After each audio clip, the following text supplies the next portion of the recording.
I thought becoming an au pair in America would change my life. At 19 years old, leaving France behind felt exciting, almost magical. A new country, a wealthy host family, a fresh start. The Joseph family lived in a massive house far outside the city. Tall trees surrounded the property on every side, blocking out most of the sunlight. The place looked beautiful in photos. But the moment I arrived, something felt wrong. Mrs. Joseph barely smiled at me. Mr. Joseph avoided eye contact completely, and their youngest son, Brandon, 9 years old, quiet, pale, always staring. Not normal staring either. He looked at people the way hunters watch animals. The family told me Brandon was different, that he struggled socially, that he had emotional issues. But they said it so casually, like they were warning me about bad weather. The first few days were uncomfortable, but manageable. Brandon almost never spoke.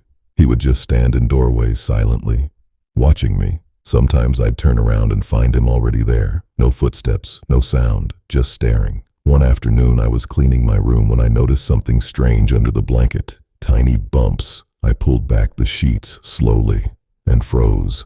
Dozens of thumbtacks were pushed up right into the mattress, sharp side facing up, hidden perfectly beneath the blanket.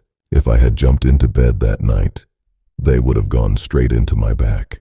I ran downstairs immediately. Mrs. Joseph barely reacted. "Oh, Brandon probably did that," she sighed.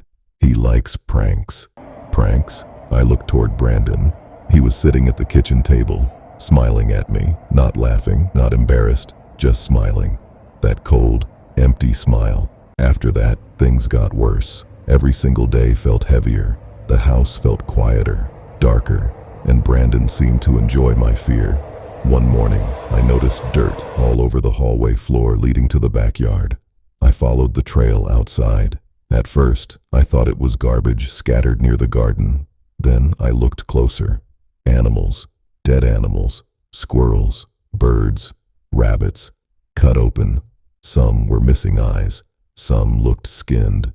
Flies buzzed around the bodies while the smell hit me so hard I nearly threw up. And standing near the fence was Brandon, holding gardening scissors. He looked directly at me and said something I'll never forget. "They scream louder before they die."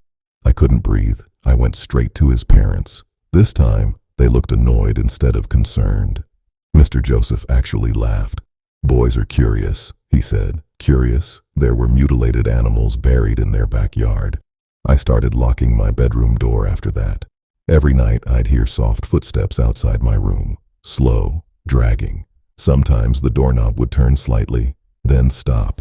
I barely slept anymore. I kept telling myself I only needed to survive a few more months. Then came the night that changed everything.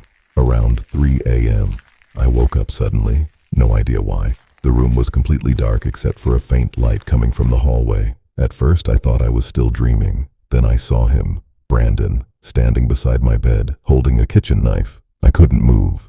The blade reflected the hallway light as he stared down at me silently. His face looked emotionless, almost disappointed that I was awake. Then he whispered, "I wanted to see what your insides looked like." I screamed so loudly my throat burned. The parents rushed upstairs, but instead of panicking, they got angry at me.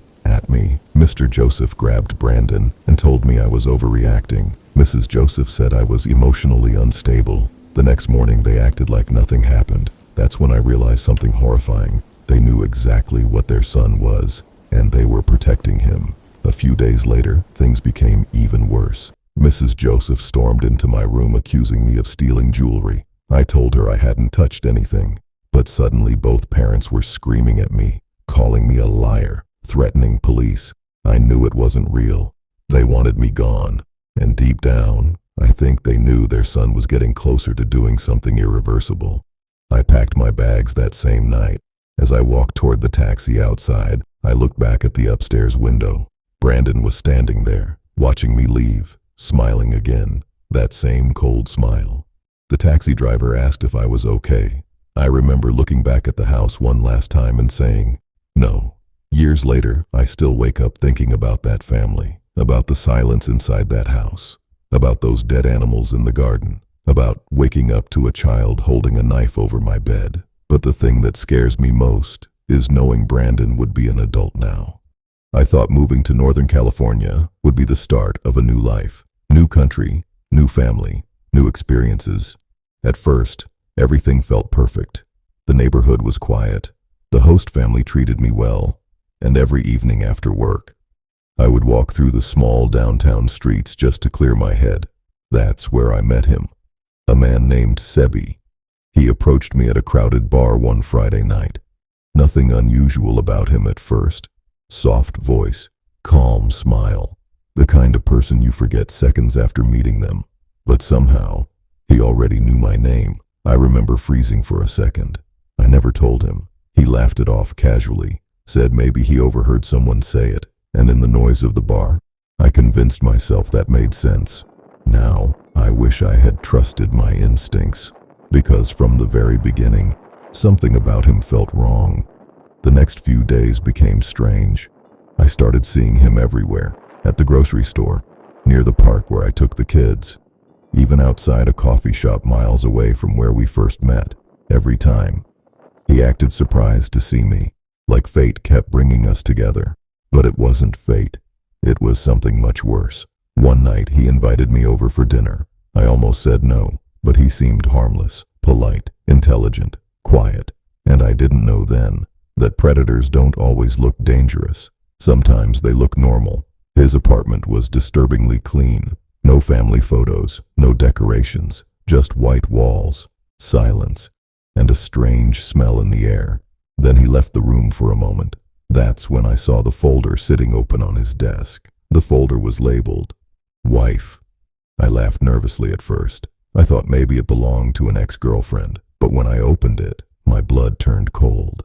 Inside were hundreds of screenshots of my social media accounts. Pictures I posted months earlier, photos with friends back in Germany, private schedules, places I visited, times I picked up the children from school. He even had screenshots of my location tags. Then I found something worse, a photo of my driver's license. I still don't know how he got it. My hands started shaking so badly I could barely breathe. That's when I heard footsteps coming back down the hallway. I closed the folder instantly and sat back down, pretending nothing happened.